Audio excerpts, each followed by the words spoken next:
everybody. I'm back again. It's been 3 years.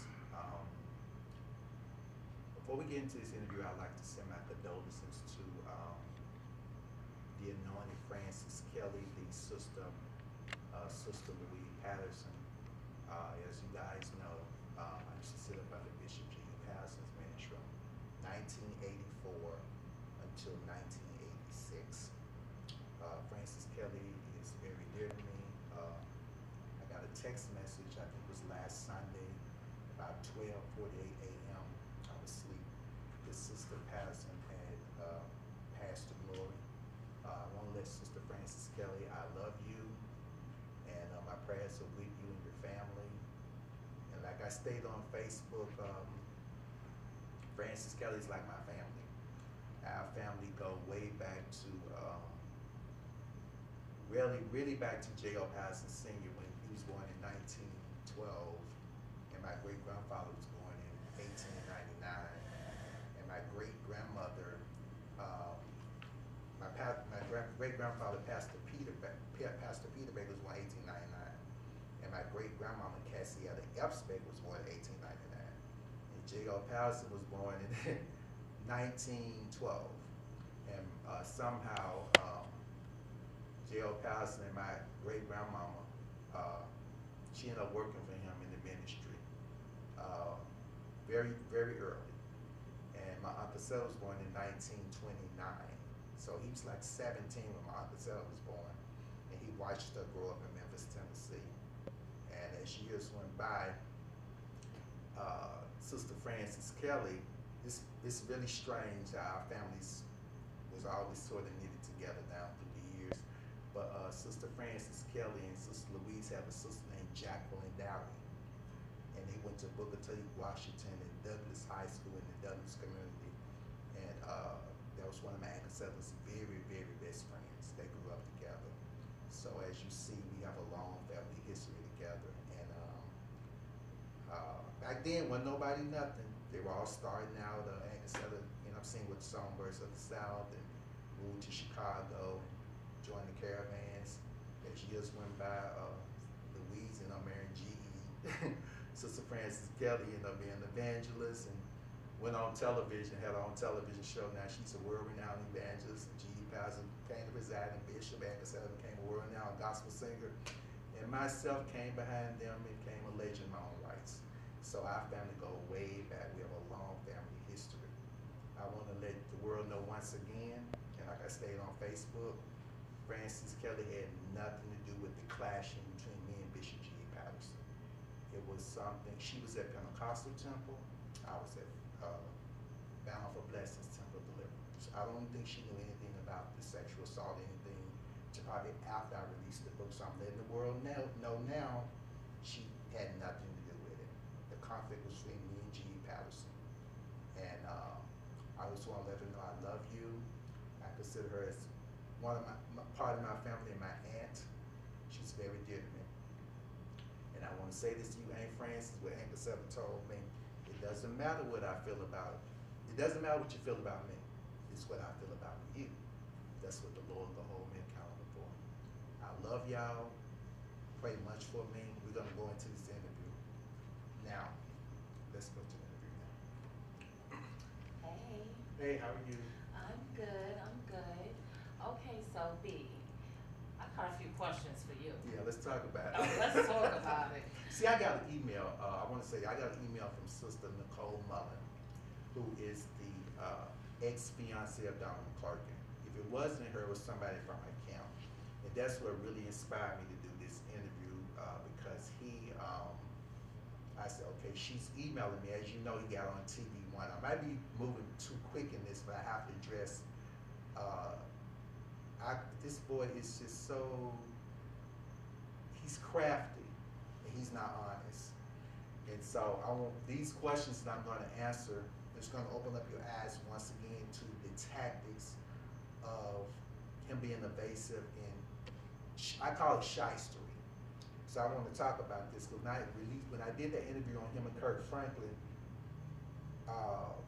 the relationship as him and Nicole Mullen broke up. They broke up, which means probably her eyes were open to the deception of him misleading this woman and not really intend to marry her. So I got an email. If it wasn't from her, it had to be somehow from her account. But we're gonna deal with these questions here, and I'm gonna answer them for you and open up your eyes again to how satanic this boy really is. Let's go. Okay, so I almost feel like you tried to answer a couple of questions that I had jotted down, because I was like, I have too many questions to ask let's you. do this. All right, so you said, we're going to get into what you said. I need you to correct me. And we'll not take it back. Okay? You said, nothing I said about Donnie in that interview should have shocked or destroyed the relationship between him and Nicole. And if it was God, what you see now, they're not together. Exactly. Reason why I say this because he had been engaged to this woman y'all need to see this. He had been engaged to this woman almost like 6 years. And he claimed the Lord told him that was his wife. Okay, why would he if I proposed to you, why would it take me 6 years to marry you? When you said the Lord told me that you're my wife. Number two, it was mighty fun that after I did the interview, they broke up. I get this email from Nicole. I'm not gonna reveal what she said in the email. Okay. It's personal. Okay. But it confirmed that obviously she had some questions about his sexuality, or why was it taking you so long for us to get married, or did he have HIV in his system? I still feel within myself I can't say right out that he's HIV positive, right. But I still feel there's something blocking him from marrying this woman. Ain't no way I'm being engaged you 6 years and they married you. Okay, now I feel it's ain't nobody that's stupid.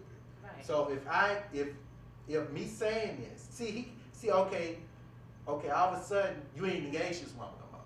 You was engaged to her all this time. Why would she email me? Her eyes had to be open to some truth. Had to be. Right. Because I knew something was wrong when he had this. I think it was his 60th anniversary, and she wasn't there. So you believe she felt something? Oh, I'm gonna tell you. I believe, based upon the email, what most likely happened was her eyes were open. Okay, she had questions. Okay, right. Why aren't we married yet? Are you HIV? It's something blocked him from was blocking him from going on marrying this woman.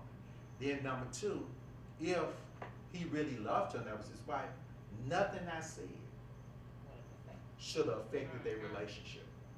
They're not together now. He got on TV once saying, "Oh, I can't do this." You can't do what? What? You still ain't came clean and told us what it is you can't do. What did you said? The Lord said you say you deliver from homosexuality. You saying this your wife. Why come you ain't married this woman? Then he turned around and said, I can't do this, I'm gonna be alone by myself. Okay, why you gonna be alone by yourself? If you delivered from this, why can't you go on and be with a woman now? Right. What's really blocking you? Either you got something in your body, or you desire being somebody else. No, or you desiring to be with a man. That part. Next question. You said a whole lot. Did I go through the whole interview? You said a whole lot. This boy is a hypocrite. And see, what made me do this is I'm going too fast. Come on. This is the beginning. But yeah, that no right good. there was it's one trick after another. It's just one. I call it. You know what the gymnastic skills are. You ever seen the Olympics where they just dance? Then when they get through that, they flip. They just do their hands. It's one trick, gimmick, lie after another with this boy. The alibis are so incomplete. When you go get real, see, I can see the guy. Ain't no way in the world I'm going to mislead this woman. See, first of all, he evil. He can't have a heart. There's got to be about him. How could I maliciously mislead you 6 years? Telling you I'm going to marry you. Couldn't have been the money saying I'm married you. And you ain't married this woman. Then when I exposed it in the interview, all of a sudden now you're not together with her. It's some truth in it. And what it was, her eyes were open. I intended to set you free, Nicole, because he was never intending on marrying you. He wasn't going to marry you. And now that it's out in the open, he's saying, oh, I can't do he keep wanting this pity party from the media. Okay, you were raped. Okay, you were molested when you were 8. Get over it. You 60-something now. The God I serve ain't gonna have you miserable about something that happened 50-something years ago. Right. You can't have God in you. Right. God ain't gonna let you suffer for something that you really didn't have no control over. Once you realize you didn't have no control over, what are you really holding on to? Right. Except you lack being, obviously you lack and you want more of it. That you can't go be with a woman. That you can't okay, move on. yeah, let's go. Yeah, you need, come on, let's go. Okay, wait, hold on. So you also said, if you hadn't done the interview. Exactly. Okay, Donnie would have still been married. Engaged. Well, engaged, you're right. Finny. Yes. Finny. Finna. I'm gonna, we go get, he was still to this day, it's been 3 years since I did the interview. Finny married this woman. I don't think he ever was intending on marrying her. I think it was a cover to cover the fact, okay. He was finna marry her though. Yeah, that's what he telling y'all. But obviously he wasn't because she emailed me. So it had to be some truth in it. If it didn't have nothing to do with what I had to say, I never would have got the interview. They would ignore me, and guess what? They would have been married by now. So wait. Aside from that, you also said that Donnie was throwing the gospel industry under the bus. He did. This is what made me do because he wasn't happy about his sexuality. I think that's what it did. Because see, this is what really made me do the interview on you again, hypocrite. This boy is a hot mess. This boy is a crossover gospel artist. What that means, his music is being played on the R&B stations. Okay. They're not just being played on the gospel stations. Right. This boy's him and Kurt Franklin, Mary Yolanda, probably CC Winans. A lot of these are crossover contemporary gospel artists. Right. How you go get up and judge the black gospel music each time they on their way to hell because they're listening to secular music and they're drinking alcohol when you were standing on stage with Stephanie Mills, Gladys Knight, that hypocrite Patti LaBelle, and all them R&B singers in the industry. Your music is being played on the R&B stations. You're standing on stage with them. But the other gospel artists, you right, they ain't no good just like you. Right. Okay, but all of a sudden now they going to hell. Now they was all right for you to get you where you want to be or where you at, but now they on their way to hell. They don't even add up. Think about it. Now all of a sudden you got this epiphany from on high. This is not of the Lord. You've milked the R&B industry and the secular industry made him. He wouldn't be where he is without those people. He's been on Oprah, probably those major top television shows that probably those other gospel artists dreamed of being. Okay? But now it's satanic. It's of the devil. Now, it was all right at the time. You see what it is? He's not relevant anymore. He's not one of the ones they're talking about anymore. So do you think that people can change? That boy ain't no change. That boy got the devil in him. Hey, he just released this thing a couple of weeks. I said, this hypocrite. What trick you gonna pull next? It was, look, you're laughing, but come on. It was all right when you were getting, when you was getting all piece of the pie. Now it's of the devil. Oh, the only way to hell. Oh, okay, but, and when they was talking back then, I remember for years the scandals, they were talking about how wicked the gospel musicians were. They were talking about the whinings. His face was on all him. Kurt Franklin was like top news, the demons. Now you saved, sanctified, filled with the Holy Ghost, and that of a mighty burning fire, like the saints said, and they on their way, and you ain't gonna you redeemed by the blood of Jesus. It don't add up. The black church, hold on, the black gospel music industry did not make you. Because I know for a fact, I knew an artist that was on, back then it's called Savoy Records, this is Malachi. Now I knew an artist that was on Savoy Records back in the 80s. And he told me, he said, Lerone, we only have to sell 20,000 units to keep our recording contract. That means 20,000 albums. Okay. That ain't nothing. Right. They weren't even making that.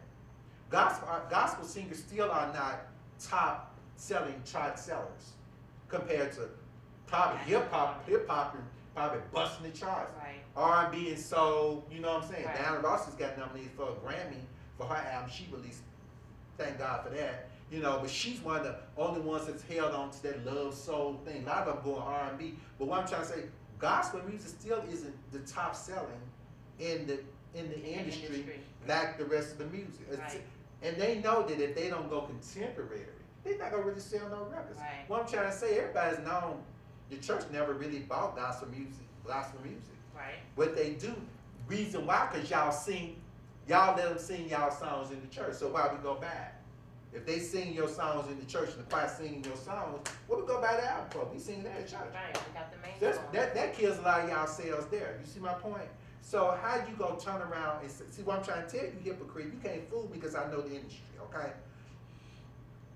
The black church did not make you. The R&B singers bought your records. That's how you got the millions. That's how you got on Oprah. That's how you got on The View and the other talk show, because you were selling records through pairing with R&B singers and standing on stage R&B singers. Hypocrite.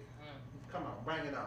You dealing with somebody know. Listen, because I wrote this all the way down. Okay, so now you also said if he was truly saved, he would not have went along with any of it. He would not have went along with any of it in the beginning. From the beginning, because ain't no real if it's not if of it's God. Godly. If it's not of God. Gotcha. The Holy Ghost would say, no, this ain't me. I'm gonna use the example of me being in G.E. Patterson's church. When I had the thing going on with him, I felt convicted. I pulled out and left the church because I felt a conviction from on high. Right. Okay. I just stayed there and milk it for everything I wanted. Then when the well ran dry, I wrote Malehogany Reflections Behind the Purple Road.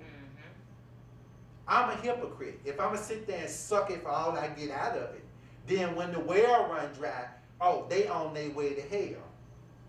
It don't work like that. You sat in there one along with all the demonic mess they was doing all them years. Now you're not reveling anymore. And what probably really hurt you when I meant to hurt you, and I'm going to destroy you because you don't know who you messing with, devil. This is what's game right here. What you're trying to do is you ain't got no more cover. When I pulled the cover off you, and Nicole see mother dump you, or you told her, probably bagged out of and told you couldn't do this, people not stupid. They say, okay, now, this boy got to be gay. He's saying this woman is his wife. He ain't married this woman. Now he getting up on, you ran the TV one for them to cover your behind. It was a lousy interview. I wouldn't even believe. I said, this is hypocrite. I wouldn't even sucking up none you saying. I said, this boy don't know who he messing with. What's done happened? I pulled the cover up off you. So now he want a pity party. You're not reveling anymore.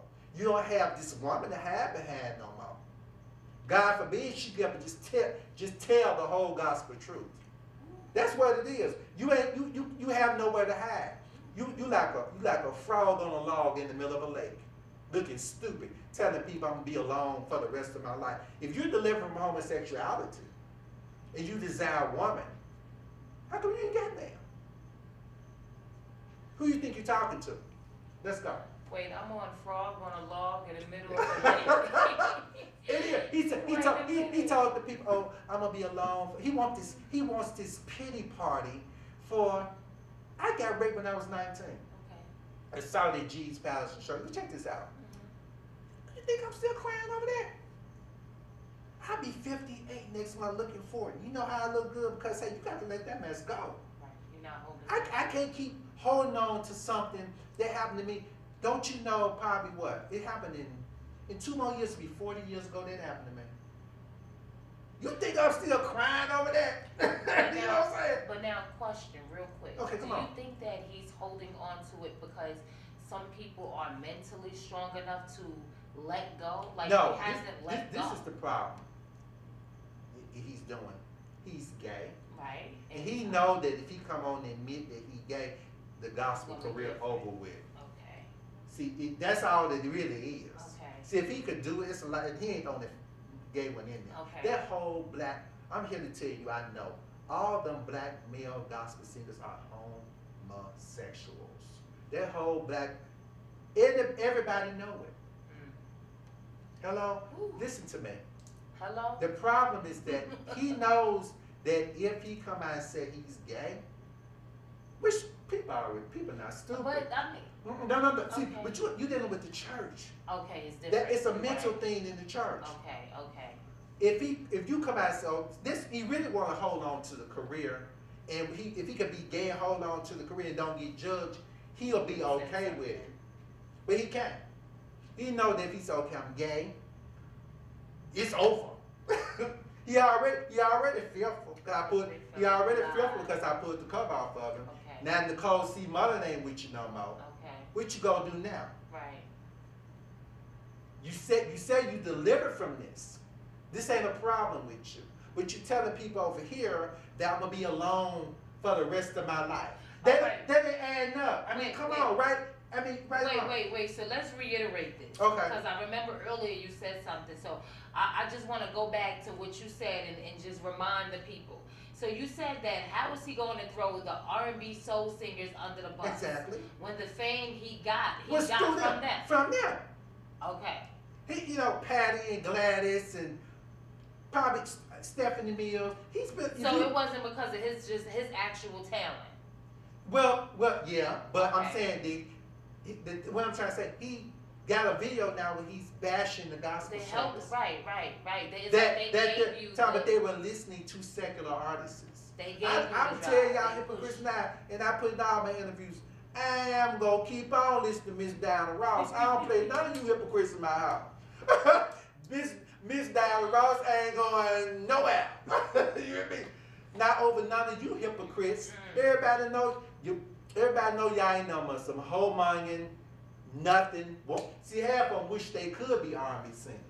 And I guarantee you say you loyal to the Lord, loyal to God. Soon as a person offer you an R&B contract, you think they ain't gonna take it. But you love the Lord and won't take it back until you get that offer.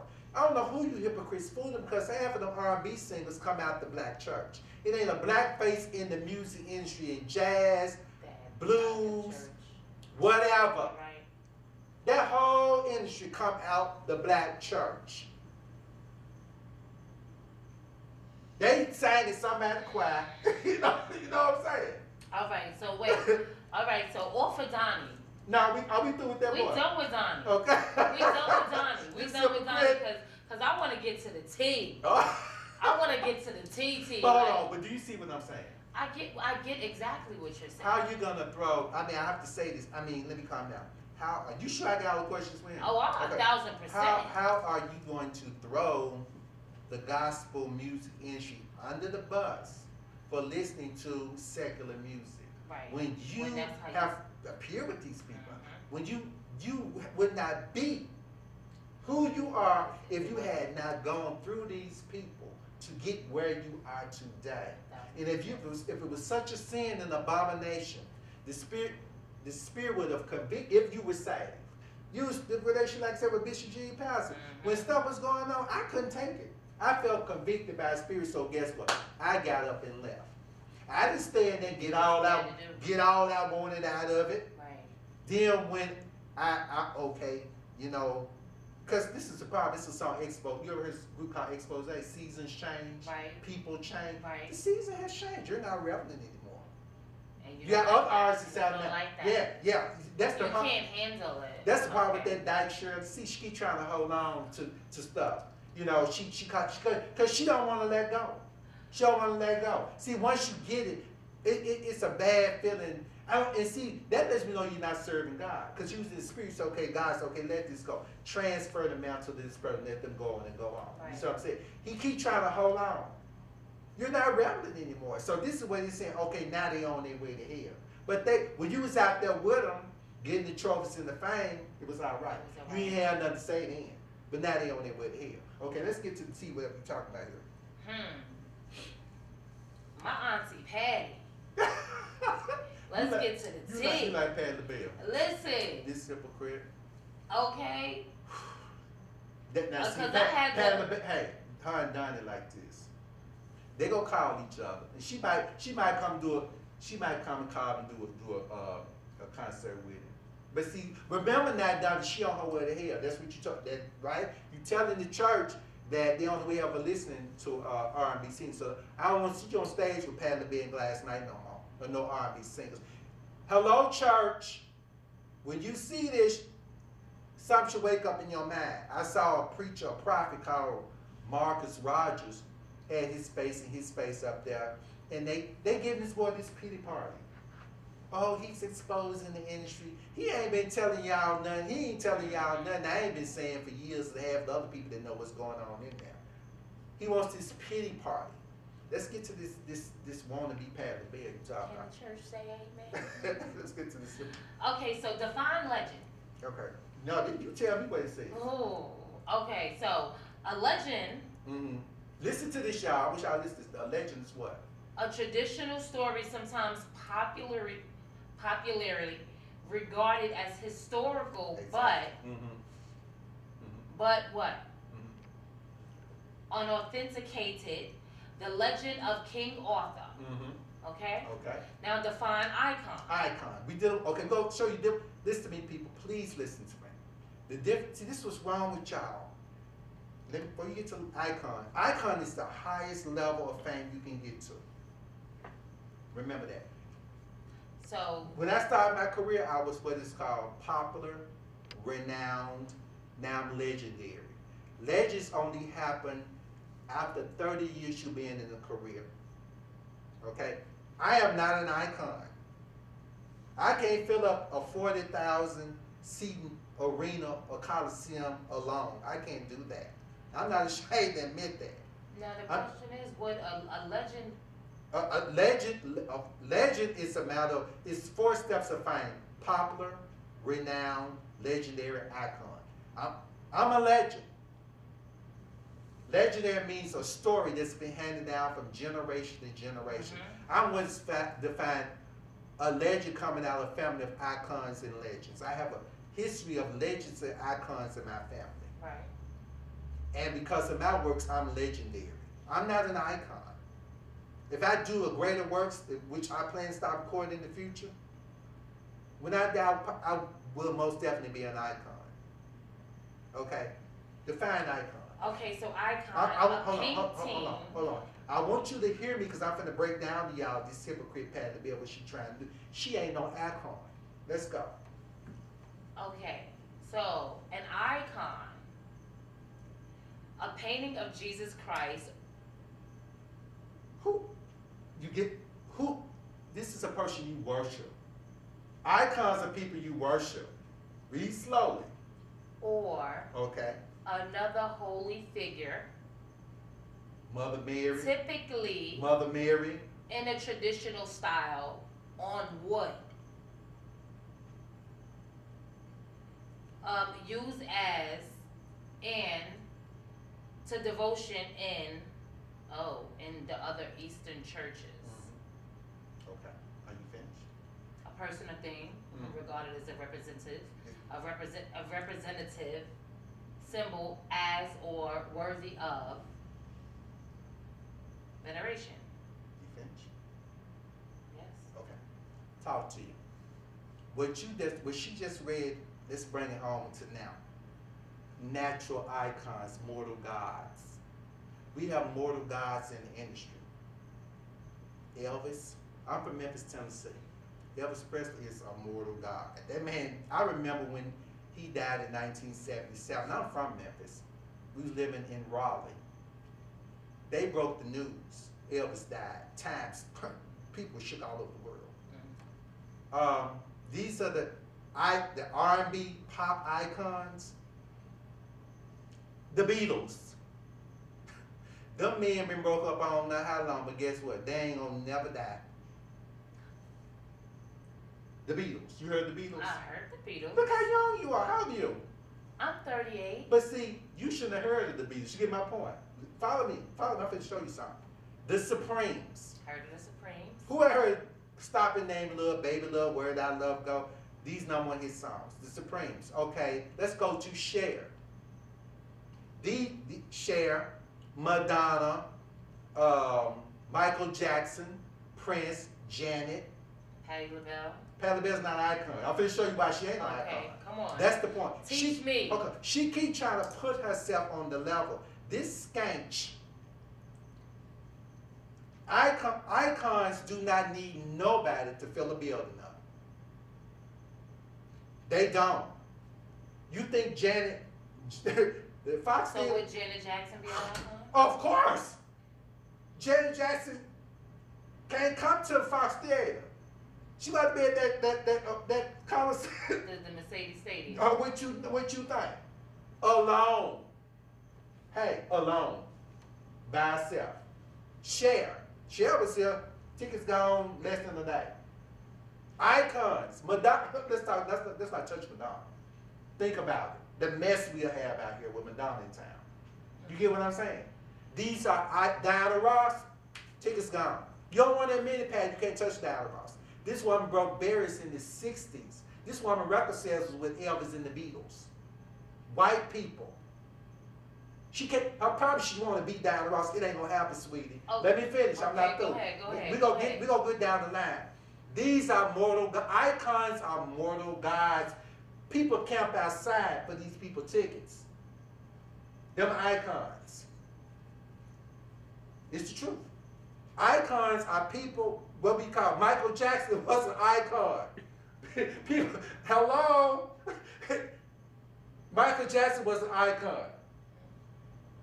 This woman you ain't nowhere these people leave.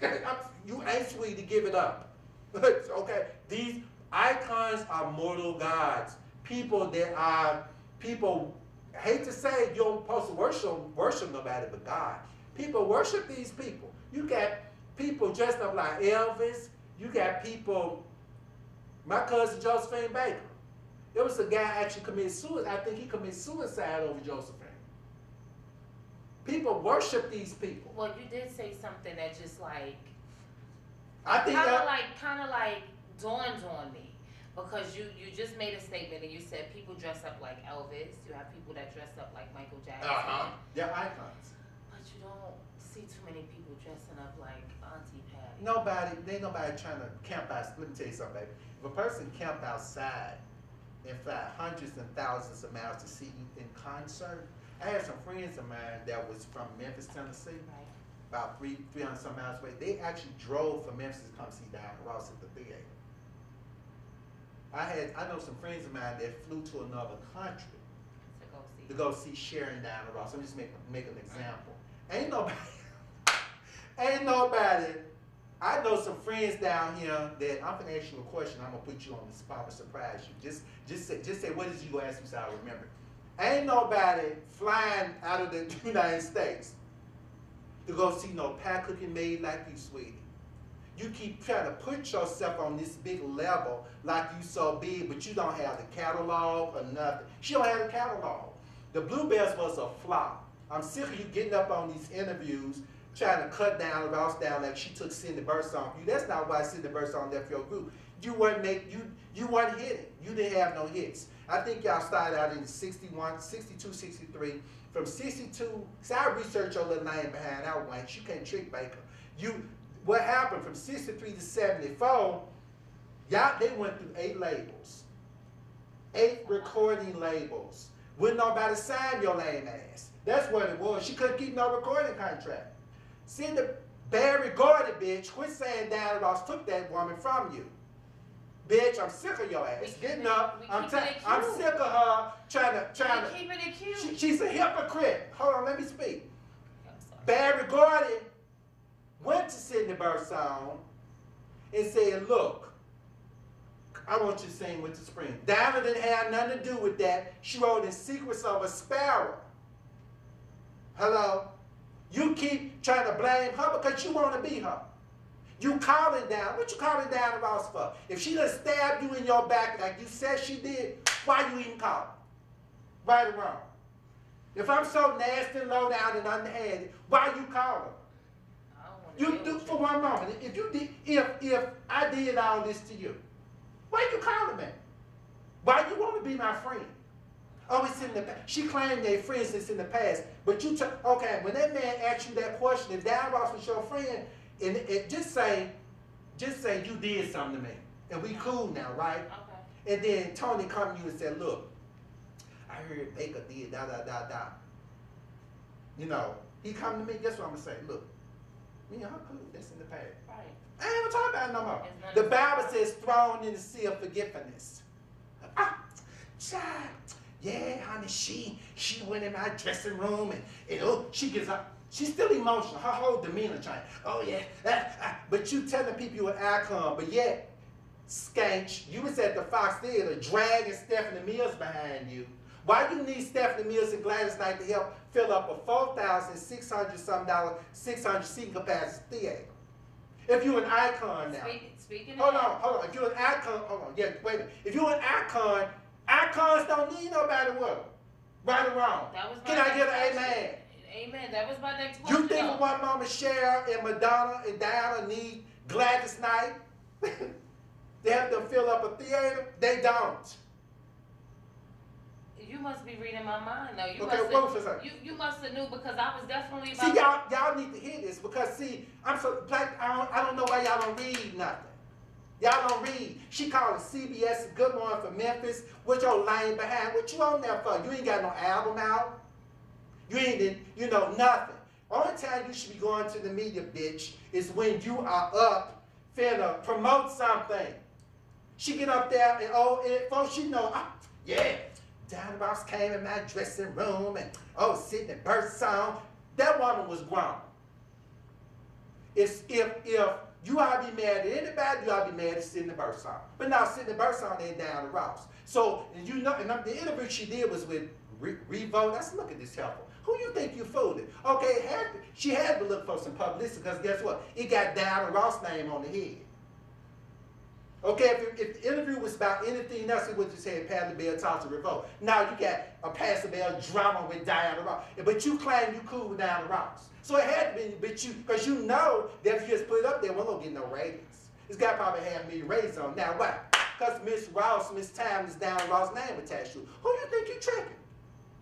Then you dragging Stephanie Mills and Gladys Knight across the nation behind your name behind. Puking up on stage. You dealing with Mr. Baker, Wanch. I'm sick of your trash. Okay? Come on. So I'm going to just guess that you ain't never tried the pie. I ain't going to eat it. Okay. See, I'm the one for it. Okay. And you know where this coming from. You touch my mantle. I'm going to destroy you. It ain't over till you out of here. Let's go. Okay, so you know what? The crazy thing about it, I was going to ask about the Gladys Knight and Stephanie Mills thing. Please. I was, but so we're gonna let's reiterate. Baby, that. I love me. I wrote it down, and it's like you was just reading my mind. Steph never knew love like this before. Ain't that the jail? Steph, don't let her use you like that, baby. Friends, love me some Steph. So you said. I've been blowing me. Hey, Steph. Steph, I would have came see you if you didn't have that thing with you, baby. Next time, look, Steph, never knew love like this before. You don't need her. Don't let her use you. Come on. So, but you said, so we're just gonna, you said Patti Labelle has to use Miss Gladys. Yes. Stephanie Mills. Yes.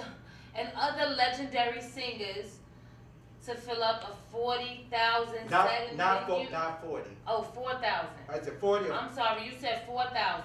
She do. You said 4,000. And when I bashed her behind, I know she listened to me. And real icons don't need. They don't need it. Anyone to fill up a venue. Cher at the arena. Did you hear about it with her?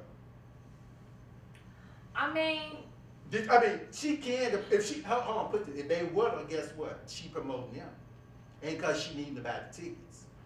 You think for one moment Janet needs somebody to be Tony? You think Janet needs somebody? Miss Janet Jackson. It's like I'm listening and then I'm thinking about the pies and I ain't really like the pies. Yeah, so I'm like, dang, I can't even help. I can't even help Auntie right now. This woman is a hoax because there's no evidence of you. Your catalog is poor, sweetie. Her probably she started out in the 60s with the Beatles and Elvis and Diana Ross, and she ain't really pivoted. That's her problem. You haven't pivoted. Like my Aunt Shirley, my Aunt Jackie say, and my mama's younger sister, her word is pivot.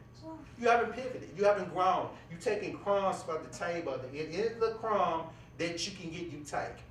She's not an icon. I'm here to tell you, people will tell you, Elvis, people still worship Elvis. They love them to be Elvis Presley and Beatles. Them people talking about, she got on Reebok. Oh, the Supremes, the Supremes ain't gone nowhere, baby. I know some 12-year-old girls can stand and sing "Stop in the Name of Love," So, and it came out in 1965. So wait, using the names, do you think that Auntie Patti is using these people's names? Let me tell you what she did. She get in an interview to stay relevant. Yeah, she used. Hold on, like the interview, you can see her attaching Aretha Franklin and Diana Ross name in the interviews. Every interview she doing, she keep trying to put herself on the level. You're not equal. So you don't feel like they're on the same level? You tell me. Now this is what I want to ask you before you go back to the next question. Come on. No, hold on. I'm going to ask you some questions before you get to the next question. Okay, let's Name go. me five Patti Labelle songs right now. Real quick, bring it on. Come on. And then ask me name some Diana Ross songs. Come on. If only you knew. That's one. Here we go. Oh shoot. Don't do it for me. Do it for them. Look at the camera and talk to me. I got it on the tip of my She tongue. didn't know I was gonna ask her this, y'all. I did not know that. You better not ask me about Miss Ross. We'll be here all night. No, I can't even do it. I just Tony, I think I bought some water. don't do that. You I'm put me on gonna the give you. spot. I'm letting you think. Don't do this for me. Y'all, we didn't rehearse this, but come on, name her songs. Can I Google Do it? you know any song? No, don't Google them. You should know them by heart since you said you like them. No. Listen, hold on. I do that all the time. So people, they say they love. You know how like you get a brain freeze though. I've been I typing had some friends of mine who actually said, you know, they be mad at me. You know your girl coming. I said, who? I said, well, I started laughing. Hold on. I said, okay, name me some of her songs. Lady Mosley, that's okay, I'm listening. Like you do. They don't know. She don't have no songs. Sorry, y'all. The song she did in the Blue So Bells, you name me 2 songs. Name me another one. Name me Auntie Patty's song. I ain't Go on. feeling that gonna lie. I don't care what you. I ain't know about nothing she had and wouldn't know Okay. about. Hold on 1 minute. Let me tell you this. When she was in the blue, I'm trying. See, you people need to. When I talk to y'all, people know me. I keep it 100, baby. Y'all can't really get mad at me because you know what? It's time. Y'all need to wake up. Okay. Quit supporting this hoax. She's a hoax. Liar. She's a hoax and a liar, manipulating the media, jumping on these TV shows. She jealous. She hasn't pivoted. You up on Facebook, you and Gladys giving a free concert, trying to stay relevant on Facebook. I'm about to. Hold on. Her hits in the Bluebells was Lady Mosley, which I think came out in 74, and Over the Rainbow. Everybody know Over the Rainbow was from the Wizard of Oz with Jude the God. And they really ain't your song. That's 2 songs. Where the hits at? You went through 8 labels. Where the hits? On my own. Okay, it took you that long to come up with it? Okay, 2. What, name something else. You looking it up. You can't do that. See, she cheating. She cheating. You can't do that. All right. You see my point? I'm not. You got to think. Don't ask me about Miss Diana Ross. Don't do that to yourself. Oh, I go Lord, on. Auntie Patty, I tried. I can go on. Please tell these people we ain't rehearsed this. We really did not rehearse So this. they won't find out. I really have a list of questions. Thank you. And it was We so ain't many rehearsed this. questions. So I really had to write I'm it sick down. of this piece of trash, this maid. And I think this is another thing about your discussing behind. Why do you keep touching on these little girls? Every time you see her, oh, my babies, touching on these, like Jennifer Hudson and Mariah, Carey, and Brand. Oh, these my little girls. She just keep touching on these little girls. Oh, your hair's so pretty. Are you a dyke? I mean, for real. She call me Mama Pat. Why you keep touching on these girls like this? You are not their mother. They have a mother. I wish a man would come to me and say, yo, you my brother. Yeah, hugging on me. I'll spit it in the nigga, baby. Pop it in But you a man, it's different. No. Ain't no 78-year-old woman. She just, oh, baby, call me Mama Patty. Why you always touch on these girls? Because like she an icon, she said. But, okay, you know what? If you're an icon, there should be, all I'm saying, if you're an icon, where's the evidence? You don't have the catalog. But you know, like, okay. Okay, now. So what you're saying may have some truth to it, right? I ain't no have it is. Because I need you to, it took you. I'm definitely not, I'm not going to. I'm going to give you a little mercy because you 38. Go ahead. But when y'all call, I just love this guy. Okay, but name some of her song. I always test people. Lady Mosley, then they go, I said, okay, I'm listening. I just love them talk. No, but you know, it's a lot of these women in the industry that are singers that look up to Auntie Pat. But they kind of, guess what? That Wayne chain down Ross. She ain't Cher. Now, She ain't no icon. She ain't Auntie Janet. Diana Ross is popping too. But now, the thing that didn't tell you something. Diana Ross, when she cut it out, I said, okay, I'm gonna get it. But Diana Ross not cut no more records. All right, wait, hold on. Let's be realistic. Let's get to this. You dare not ask me. Please don't ask me about that. Get to Look, this. I call that Diana Ross songs and tell you what year they came out. No. What song the album's on? No, because More this his, right here is stop not it, man. how Look, more his fastest ring, 1965. Hello, Where Did Our Love Go? 1964. Baby Love on there. Standing at the crossroads of love. Run, run, run. Hello, Someday We'll Be Together. Cream of the Crop album. Hello, last album is Farewell, 1970. Solo album, 1970. Ain't no matter how you know, reach out and touch But it somebody's just sounds like hand. you like Auntie Diana better. I'm still waiting, 1970. Oh, I sure do. 1970. Do you know you're going to album Diana Ross? Hello. I thought it took a little time to learn about loving. That's my song right there. That's the song after theme from Mahogany on side one of the LP. Wait, so this is the Upside Down, yeah. Come on, this is the 1980 album Diana. I'm coming out, 1980. I need to know this. Why Do Fools Fall in Love, 1981, Mirror, Mirror on the Wall on there. Never Too Late. What else? Think I'm in love, think I'm in love, think I'm in love again. That's on the Why Do Fools Fall in Love album. Silky Electric, Muscles Roll for Diana Ross. It's a cartoon character on it. Hello, need I go on and on and on? You made, sit down, please. Let's go. So this is something. Chain Reaction, 1985 album, Eating Alive. I don't want to get eaten alive. Okay, I can't hear it. Oh my God, Auntie, I'm trying to help you. You can't help that man. So now this is what you said, and I really wanted to get to this part. You said that Auntie Patti hasn't broken any racial She ain't broken no barriers racial barriers, nobody. for her black people. She ain't did it. She hasn't. Her catalog. Like your cousin. Not. Okay. Josephine. Like Lena Horne. Josephine. Okay. Lena Horne. Like Miss Gail Fisher. Let's deal with Gail Fisher.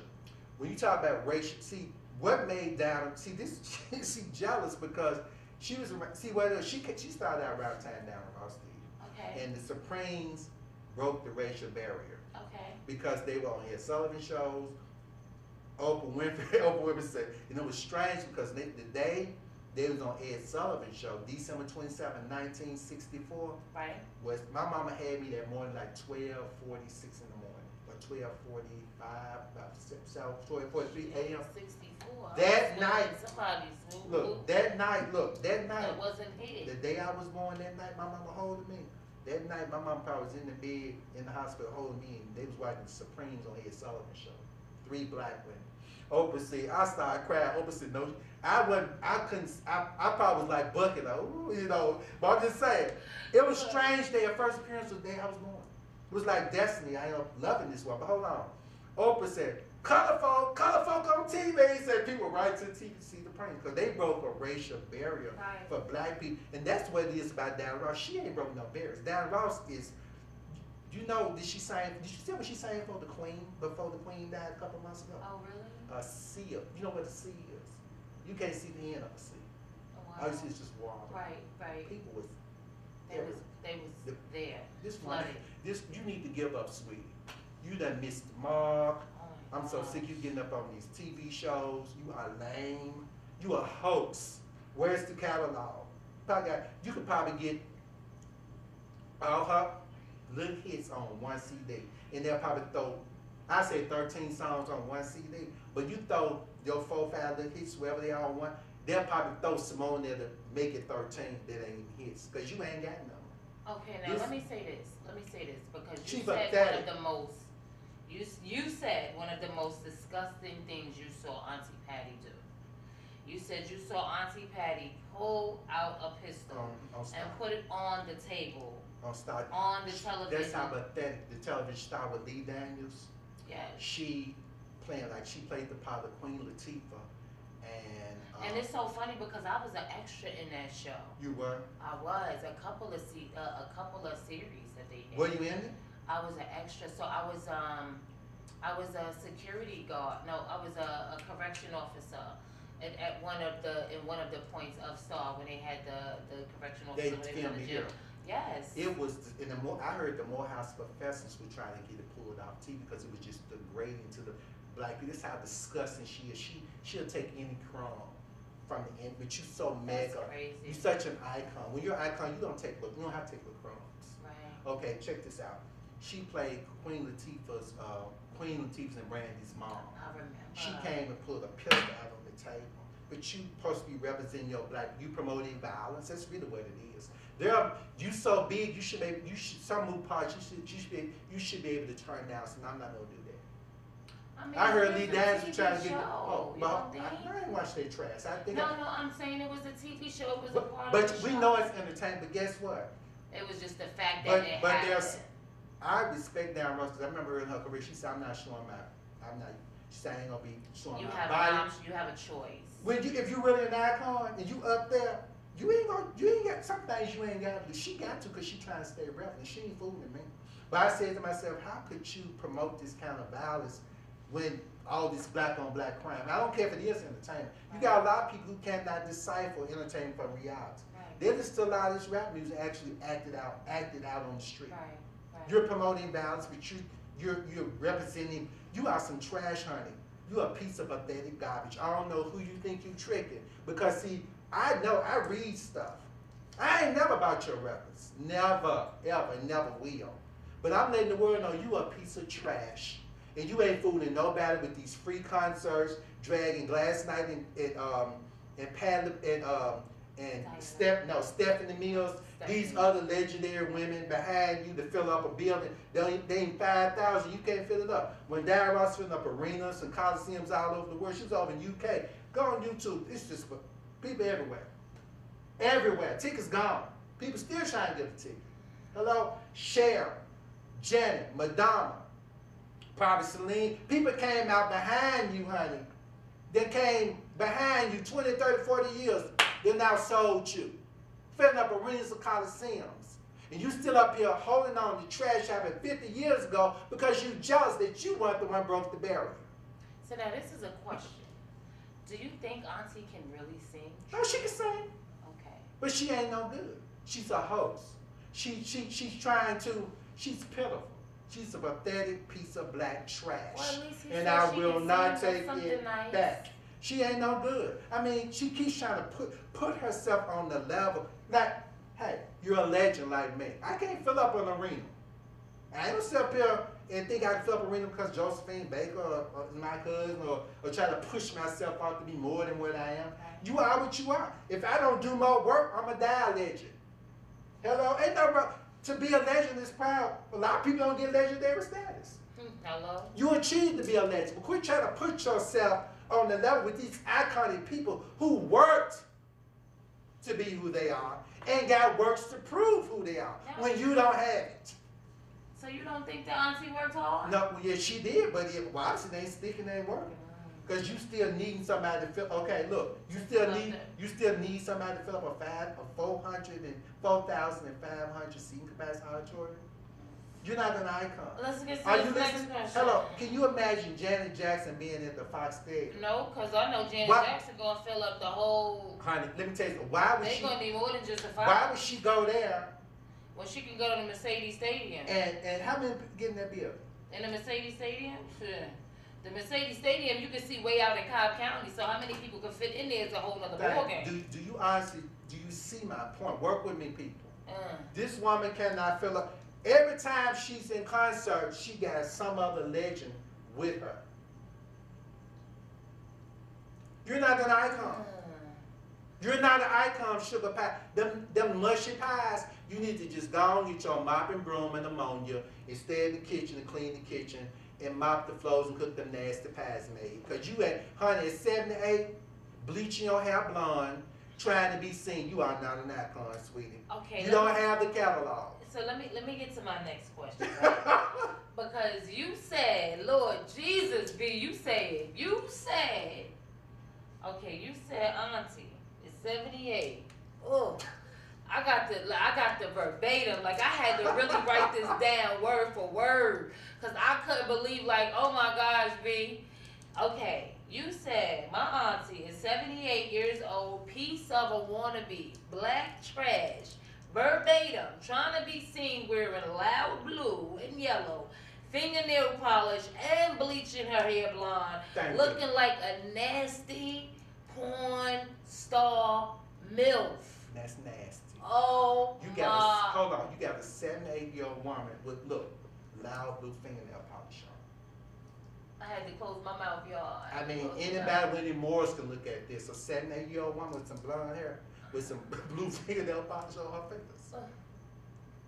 And some loud, like that shit. I mean, but you know, they doing a lot of different things nowadays. But hold on, you 78. Come on. You trying to, you said, hello, look at me. Hello, that's what you're really trying to do.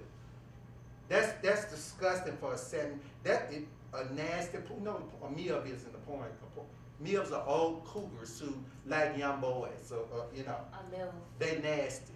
They'll do anything sexual to get a young man. She trying to attract somebody. They had a room out. I don't know how true I it mean, is. she might like him young. Hold on. Now, we going to get on that. I heard there was a room out on her. She was sleeping with her drama.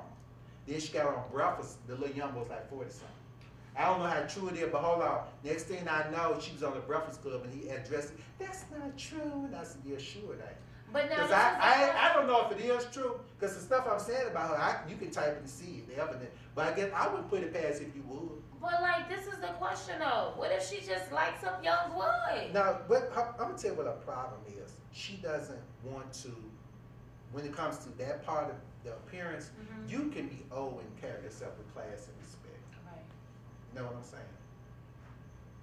It's the way you carry yourself. Now this is a question that I've asked. She don't want to get old. We all gonna get old. And this is you can look good. You can still look good and be old. Right, but this is the thing, because your age, because you're 78, does that mean that you're required to act a certain way or dress a certain way or? You know, I'm telling you. No, this is just. This woman is delusional. She's saying stuff that's not true. Right. I mean, yeah, okay. You're speaking stuff that's not really. It's like you're. I mean, sometimes the young ones speak. Okay, what I'm saying is that. I was on that. But hold on. I'll be 58 next month. December 27th. I look 40. But hold on, let me say this. Thank God, because you know I take care of myself. Let me tell you something. I would feel disgusting if I bought a 19 or 20-year-old, 21-year-old girl to my mom's house and my sister's house. 1,000%. For the holidays. 1,000%. I feel like. I would feel disgusted. I have a niece that's 31. I have a niece that's 21. I have a niece that's 15 and 140. 12. Okay. I feel like this girl is my daughter. Right. How come I can't get a woman who in her 40s? I mean, no, I agree with you. I'm talking about my standards of who I am as a man. I agree with you. I respect anything. I would be a mentor to this young lady or her uncle, spiritual little baby. You're a beautiful girl. Watch yourself. 1,000%. I would not try to seduce this girl. To me, that's a predator. To me, that's predatory. You dressing yourself up, and if it is true, even if they didn't say it, I believe it. Well, you know, because there was a rumor she was sleeping with Keith Sweat. I believe it. She ain't nothing but a piece of trash. She's a low life piece of garbage. She's trying to he's so much. She ain't bad because the stuff she's saying, there's no evidence of it. You such an icon. Where's the catalog? Where are the hits? I'm just for keep it real. I mean, let's keep it real. Where are the hits? Diana Ross had a 4. I think it was a Supreme. I don't know. She had like 2 or 3 box collections. If only you. Yeah. You know what I'm saying? Where you claim where all this stuff you claiming? Where's the proof? That's all I'm saying. Prove it. Prove it to me. She making pies. I heard she didn't give her $1 million. I don't know. This woman is. I don't really know. I ain't gonna talk about the pies. So let me get to the next one, right? So you said Auntie wants to be more than what she is and does. It ain't working. It does not have the musical catalog to back up what she claims. She don't. She don't have it. She don't have the catalog. So to what extent should an artist, a legend, icon catalog be? Okay. I think Rita had a 4 CD collection maybe. I'm not really sure. Look and see about. Okay, no, we're gonna finish looking up later. No, but I know for a fact. Auntie Rita. Hold on, I know one thing. My mama Dallas Ross had a collection 4 CD. It had the first CD had all Supreme hits on it. Right. Then the one from the second and third one had all the hits from the 70s, 80s, and I think the 90s. Right. It came out in 90. This is 93. Okay. I got every LP down Ross and Meet the Supremes up to now when they made CDs and everything. I've been following Down Ross at 13. I'm not lashing out at you because I'm really sick of you pretending like you like my woman when you don't. See that I know Down Ross is not. See, the thing about Down Ross, she ain't messy. She type person. I wouldn't know why I really like Down Ross because she don't play. She don't have time for no mess. She let y'all say what y'all gonna say. She not gonna say anything. She know you full of trash. I'm gonna tell you why. But I know Down Ross. Down Ross is like, I'm not gonna say anything to keep the peace. Right. Cause I heard her say one time in an interview, I think when they was harassing her out there in London, England, when that woman touched her breast and she pushed the woman off or whatever. Right. They arrested her, well they detained her. And she said sometimes when you say something and make it worse, you ain't fooling nobody. Down Ross, you got your game. I'm gonna tell you what her game is. She got a game. Her game is that she thinks she could befriend. She's always trying to undermine. She's crafty. She has a plan. If I can just get her to stand on stage with me and apparently make me like our singer, it can make me look bigger than her. Right. That's the game she pulled with I Want to Know What Love Is. She claimed everybody said she stole the show from Down Ross. Ain't nobody heard it till you said it. Right. Hello. Right. Then what was something else she about Down Ross. Down Ross ain't no fool, baby. Mary Wilson was one of her best friends. When Mary wrote those books and said all that other stuff, I never took Mary's side over Down because them girls. Right. That Mary no Down. Hey, that's a friend, you know. But Down Ross ain't no fool. If she kept Mary Wilson at arm's length and Mary cut them records with her and that was her friend, do you think for one moment she don't see you for the snake you are? You crazy. She loved Mary, but she never responded to that stuff. But she had, I heard her say, when Mary attacked the Supremes, Down Ross is smart, I love her. Right. If I keep my mouth like Miss Ross, I'll be a multi-millionaire by now. But see, I call y'all D-Money behinds out. Down Ross smart, hold on. She got on the interview with Barbara Walsh. She said, you know, Mary made the allegations and ripped the two up. Down and said, well, sometimes I feel like I have to let go. She said, I've been there for Mary. I've tried to love Mary. But for some reason, Mary kept holding the grudge. You know what I'm saying? Do you think for one moment that you calling Down Ross, and she may laugh with you and grin and smile with you, but she ain't no fool. You think for one moment that woman know that you ain't jealous of her? That you want to try to undermine her when her and Mary was cut the records like that? And I was so proud of her when she finally said out her mouth. And Down Ross don't play, but she threw. And Mary turned around and attacked the two got broke up. And Down said, sometimes I have to let go. Right. And you can let go of people and still be kind to them. You know what I'm saying? But Mary passed away last year and they never did the Supreme to her. You see what I'm saying? But do you think for one moment, she'll probably let you call, she may call, hey, how you doing, girl? And I'm quite sure you done ran me down to it, but guess what? I don't think she gonna believe you because I've been following Down Ross since I was 13. I got every album that woman ever made. She'll listen to you, but that woman ain't stupid. You think for one moment that woman know that you ain't nothing but a snake in the grass, but she gonna be kind to you because that woman been in that industry long as she have. She know every slimy snakes, every snail, and every dog, cricket, crevice, and then you one of them, baby. You ain't fooling nobody but yourself. Okay, so wait, I got a couple of more questions that I had to write down. But before we get to that, what's one of your favorite Diana Ross songs? Oh, baby.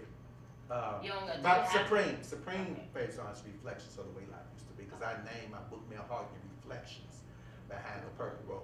But you talking about Down Ross songs, do you even have one, or it's too many?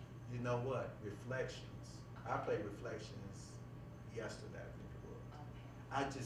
Because for some reason, my friends be telling me, you are stuck back in time. But I'm not happy with the times. Do you feel like you're stuck back in time? I don't think I'm missing anything. Okay. Because the way I was raised, I have a lot of strong convictions. And God has given me the power of correction. I'm correcting this lame woman. She is. Y'all quit giving her these TV appearances. When she call y'all, say, look, are you finna be in a movie? Are you finna cut an album? Don't book her. Because she ain't doing nothing but trying to act like she more than what she is. Okay. Sweetie, you need to get over. You ain't no icon, honey. There's nothing proving that you're an icon. Okay, wait. Okay, wait. now, hold on. Went back to my Dan Ross songs. Okay. Reflections is my favorite. I don't feel like I'm missing anything because I look at this. I'm a man of morals and standards. Okay. I just can't go along with a lot of this stuff going on. And people sell their soul out for a dime. I agree with I you. can't do it. I agree with you. I can't do it. I cannot go along. Maybe because my mama gave me things. I mean, you were raised with morals. Yes. My mama taught me right from wrong. I was raised. Yes. Respect. These people don't have no morals. And when I see a lot of this stuff, I said, but you didn't get it the right way. The thing about it is a lot of these people, they're easily bought. Yeah. And it's like, you know, when you're not easily bought, like you can't you don't have a monetary value upon yourself. You know, it's just like I work hard and I make the money for my hard work rather than you buying me. You know, and so you have morals. You were raised differently. I try. I think that a lot of times, and it's not to say that, because some people are raised with morals but still do what they want when it comes to money. Exactly. And it's like, it's almost like power. You get what I'm saying? Yeah. It's like they never had. It's a They're not thought used to it. process. It's almost like something that you wanted so bad that you never had, and then you have the opportunity of gaining it. However, you have to be willing to give up something. I always, you don't know how much I pray. I said, God, I have so many people just want what I got, but they don't understand that. But a lot of times it's not even material. It's my inner power. I know it's something in me. I'm gonna tell you, I am not a hypocrite, and I have a strong gift in me. You can sing all day long to me. You can preach all day long, but guess what? I can see inside you. You understand what I'm saying? You can't trick me. You can't deceive me. And my mama always, I'm the only boy out of 4 children. My mama gave me cars. My mama sent me to school in dress shoes. When I was a little boy, my mama sent me to school in dress shoes, and dress pants. From the shoes you got on now. My mama taught me how to. It started somewhere. Hold on. My mama sent me to school in dress shoes and dress pants and dress shirts when the other boys had tennis shoes on and jeans. And the boys used to hate me. They didn't jump on me. But it was a form of jealousy because they didn't My mama understand. kept me together. My mama told me, don't you know about walk on you? My mama told me, speak up for yourself. My mama said, you don't have to say yes ma'am or yes sir. Just say yes. Just be respectful. Just say yes, and that's if they want to take a little devil, have them contact me. Right. Don't know about walk on you. Right. 1,000%. Don't be a leader. Don't be a follower. Right. You see what I'm saying? My mama took me to church at age 7. And when you lead by example. I was raised in church since 7. My Right. Pastor Andrew Jackson, if I went to Mount Pleasant, my pastor taught us right from wrong. Andrew Jackson, like Andrew Jackson, New York? No, Andrew Jackson. He lives in Memphis. Oh, I was about to say that. That's because, in New York, they got an Andrew Jackson high school. My pastor taught us right from wrong. Okay. You don't, if you go be saved, be saved. You don't be having sex, don't be drinking alcohol, don't be smoking. I was taught, ain't but right or wrong. Ain't no in between. No gray areas. I try to stay out the gray. And it is a battle because temptations are out there. I am not a hypocrite. And when you practice right and walk in right long enough, you can see hypocrisy. It's a radar. You just can tell when something ain't right. It's back to old Donnie. You ain't saved. He can't be saved because if you really truly was born again, you wouldn't have won along with any of it in the beginning. There's no way you could be. But okay, so back to that, and then we're going to jump back to Auntie Patty because it wasn't finished. But it's like, do you think that people are able to change? My mama says... Because I did this, does that, like, do you hold that against me for the rest of my life? Or do you allow me to be great and change? This woman is 7 8 still pulling these Well, hold on, let me say this to you. My mother said something to me, and I was talking about people in the church. Right. And my mama was cooking some spaghetti sauce in the kitchen. Right. And I never forget it. The way our kitchens made, we had like a big round table. We had these big chairs, like bar chairs. Right. But we sit, it was like over against the wall. Mom was way over here, like probably where Tony was, a little far with that green chair. Mama got a big kitchen. So I was like sitting there, and her back was turned. She had a hand. She always had a hand on her. She was turning spaghetti sauce like this. And I said, Mama, people can change. She said, Lerone, have you ever seen a leopard change his spots? And I said, Mama, people can change. She turned around and stopped staring and had her hands on him. She looked back at me. She said, Lerone, how many leopards you seen change their spots? I said, none. She said, and kept cooking. And I promise you, I said, Mom, and I thought about that. I said, and I guarantee you, rarely people, and I know they can. They can. But very rarely they do. You see a difference. Right. And that's the problem with the church. They go in there and hear that stuff and jump all over the church. No change. You know what I will say? Because you know what? They don't swallow it and become it. You have to become it. You have to take it in and become it. You can't just dance around it.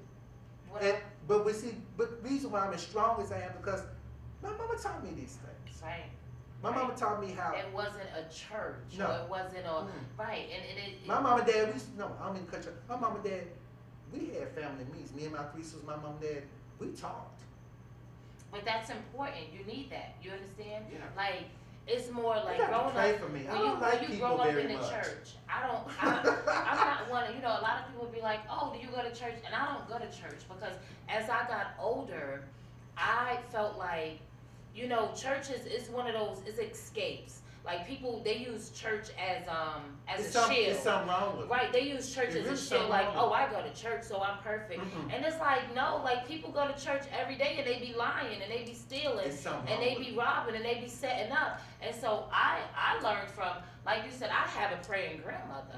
I have a praying great grandmother.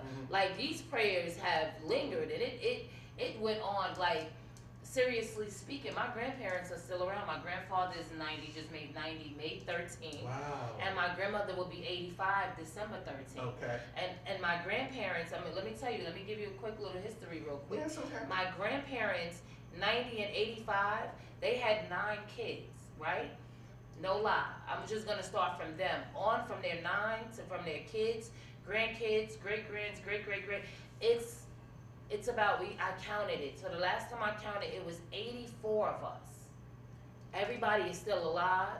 Nobody is locked up. Nobody is, you know, nobody is you know, in handicapped, strung out on drugs, or nobody is disabled, anything of that nature. And I'm not saying that, you know, we're perfect or, you know, but it's a praying, it's a praying. Hold on, let me help you. Pick up. When I say this, keep talking. Please remember. Okay. The Bible said what? Train the child in the way it should go. Oh, the way. And that's exactly what it was. And you know, a lot of times I'm big on karma. And see, the thing about it is, I look at my grandparents and I be like, Dad, you know, they did a great job. Like they really, it's like they were mindful of their actions. They were mindful of what they did because they understood that you will reap what you sow. And if you don't reap what you sow, it's going to linger on to your kids, your grandkids, and so on and so forth. And so I look at it and it's like, well, my family, not to say others aren't, but it's like we are truly blessed and we do not go to church. My grandmother is a praying grandmother. She prays and she knows, she quotes the Bible, she reads the Bible, and she does not step foot in anybody's church because she is the Bible. She is the church. And that's what I want to say to scare people. When I see it, I stop preaching because guess what? And I'm going to say this, and they ain't going to like it, but it's true. Okay. The church is a hospital. Why go check in the hospital? Ain't nothing wrong with you. Them people sick in there. If they go into that, I guarantee you, they going because what? They looking for some form of healing. Right. And not realizing that they are the healing. And yeah, it's in you. Thy word have I hidden in my heart, that I might not sin against thee. If you don't get it down on the inside, you ain't gonna get it. You still ain't gonna get it. You ain't gonna get it. Because you gonna go out there and keep doing what you do. You know why? Because it ain't in you. My dad didn't go to church. You know what he said to me? My father used to stay with my aunt in Chicago before he married my mom. and he met Sam Cooke, met Haley Jackson, and he saw Lerone. He saw how the gospel singers would live. And he told me one time on the phone, some years ago before he pays Lerone, either they get it or they don't. No, they don't. Either they get it or they don't. They don't understand. If that's really a heaven and hell, y'all going straight to hell. But you ain't fooling nobody but yourself. Why you going in there? Why you go to the doctor and say, okay, look, you got high blood pressure. You can take these pills once a day. Either they get it and you don't take it. You don't want to be here. You don't want to be. You know what? Why you going in there? Then get mad at the doctor. Because I'm your doctor, I'm telling you what your problem is. Now you want to get mad at me. You know, it's so... You know, some people mad at me now because I told the truth about me being raped at G. Pastor Church. They mad. He shouldn't have said, actually emailed me and told me you should have stayed there. You shouldn't have said nothing. Tell me they ain't sick. That's a sick person. To tell you, it's almost like you need to stay in that kind of abuse. It's self-torture. There's something wrong with them people. It's something wrong with them. It's self-torture. Now go back. Okay, so let's go back. No, you finished talking about your grandmama. Okay, no. What I was saying was, like, even when you were saying, you know, people, when they go through stuff and they ignore it. Like, I look at it like my mom growing up, right? My mom she had a kidney disease when I was about 18, 19, right? And I seen how adamant my mom was about getting better. She just knew, like, I remember the nurse in a hospital told me in front of my mother, she said, your mother is gonna die if she doesn't get on dialysis. How long ago was this? I was 18, 19 they at the time, right? And my mother said, what? My mother turned around and cursed her out. And my mother said, you are not God.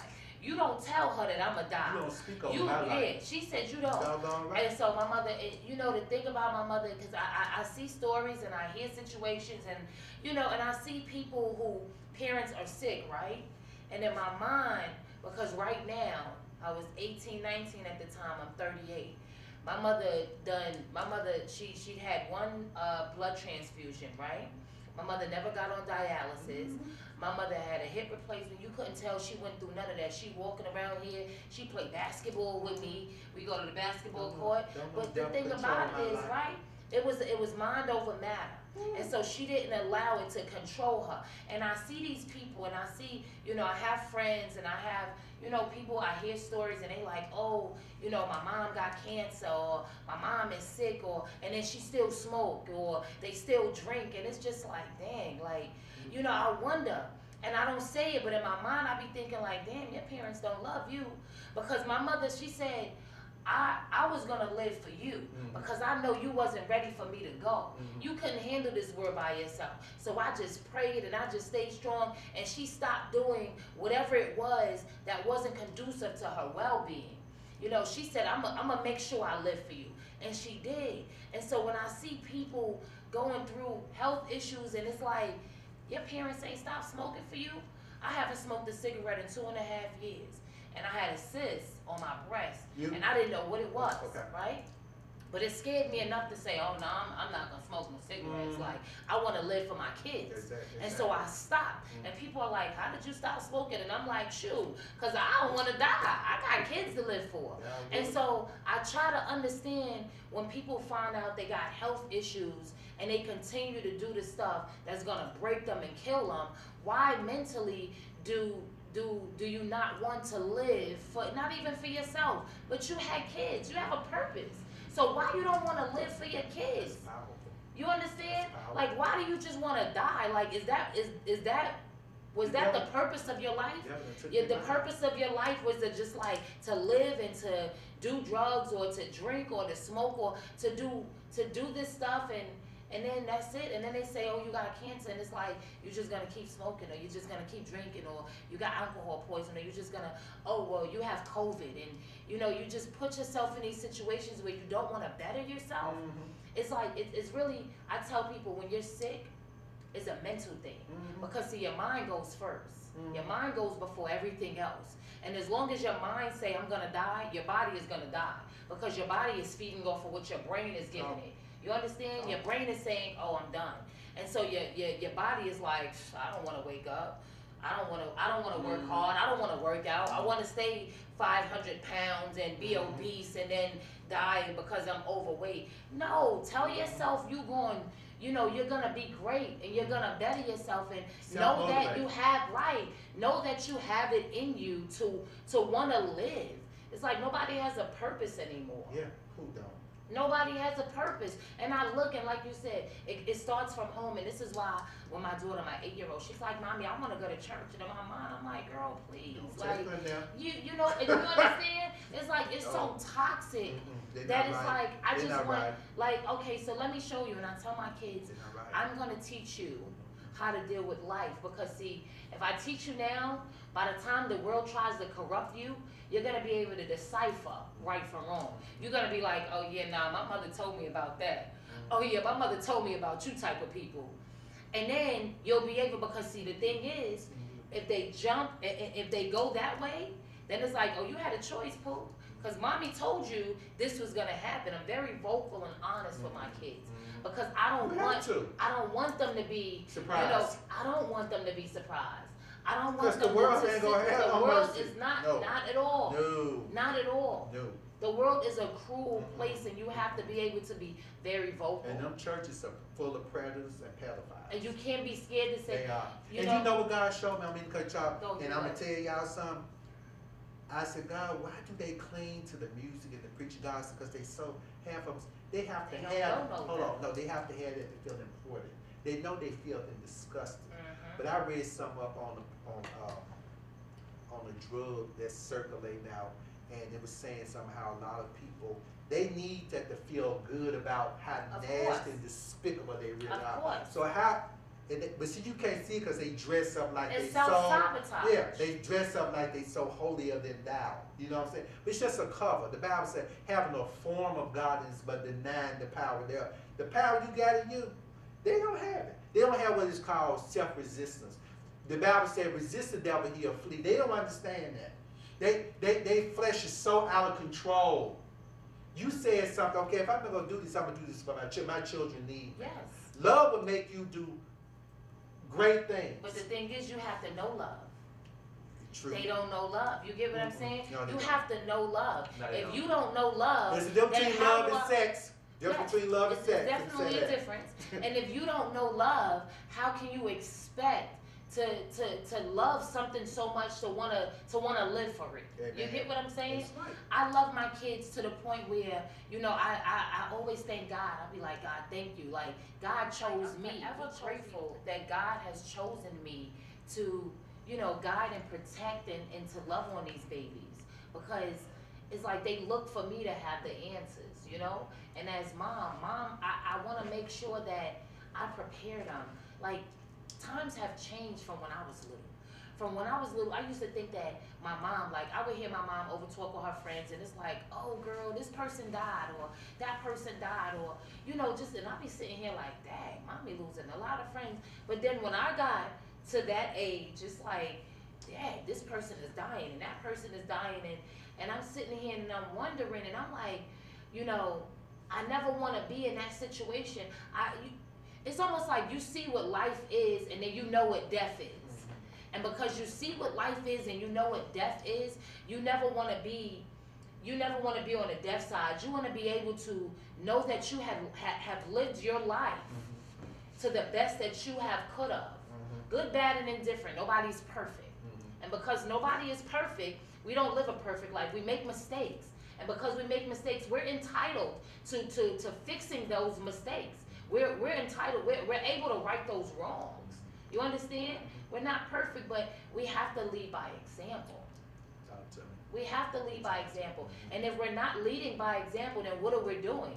We're self-sabotaging. You have a lot of these women that's getting their bodies done. People are real.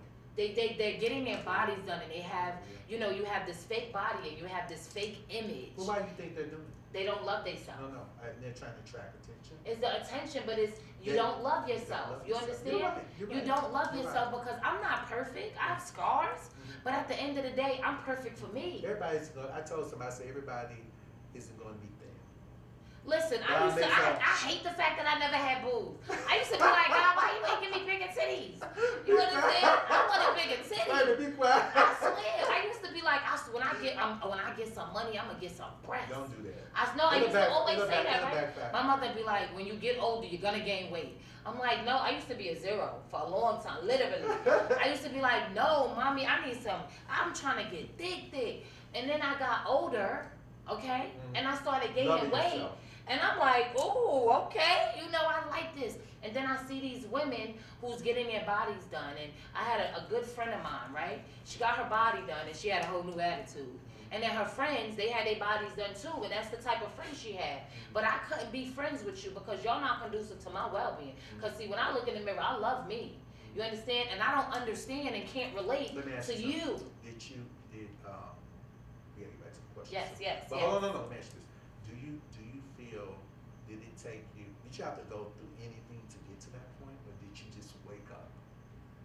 No, so I've always loved myself, right? But I had my insecurities.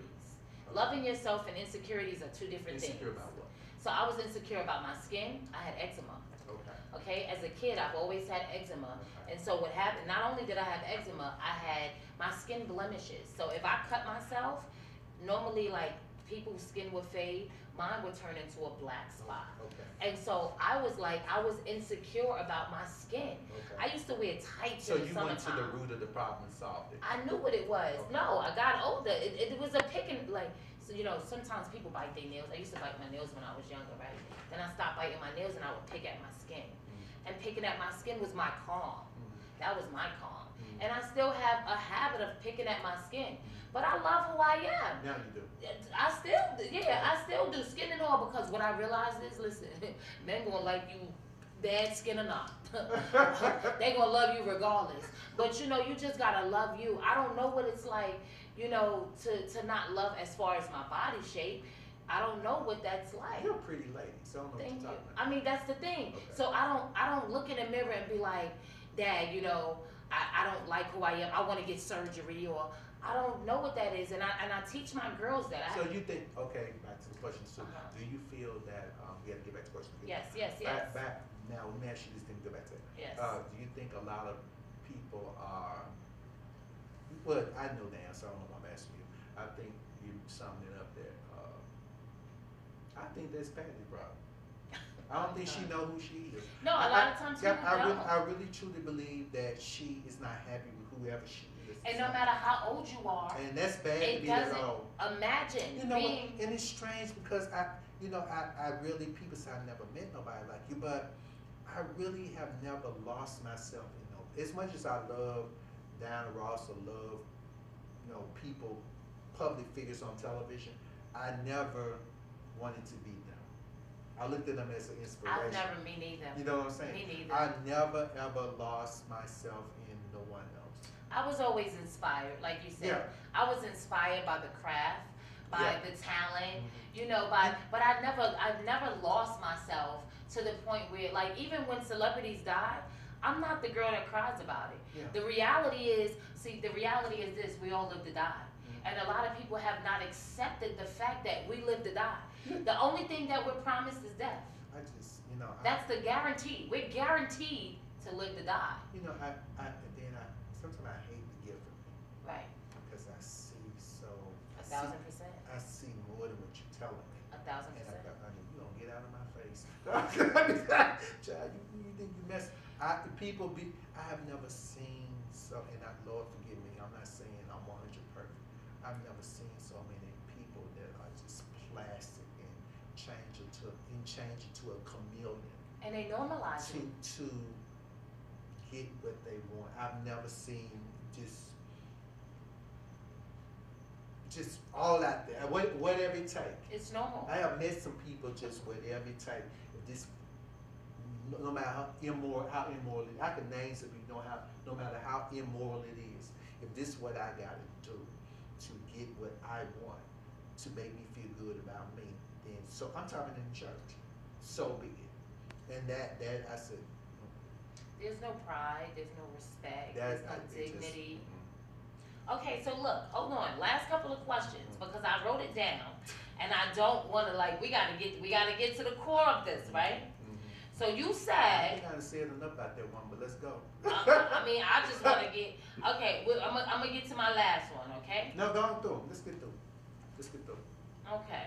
Don't skip. No, because you said that. You told me, you answered my question when it came to Auntie Patty trying to put herself on a level with the real icons. She ain't there. And people gonna, because the Bible said, love covers a multitude of faults. Right. When we like somebody, we tend, it has two revelations.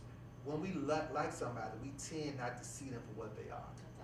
1,000%. And then sometimes we love them. People show you who they really are. And then sometimes we love them enough to cover them. You see what I'm saying? You know they ain't no good, but I'm gonna cover them anyway. Mm-hmm. So love is, when you love a person, you're blind.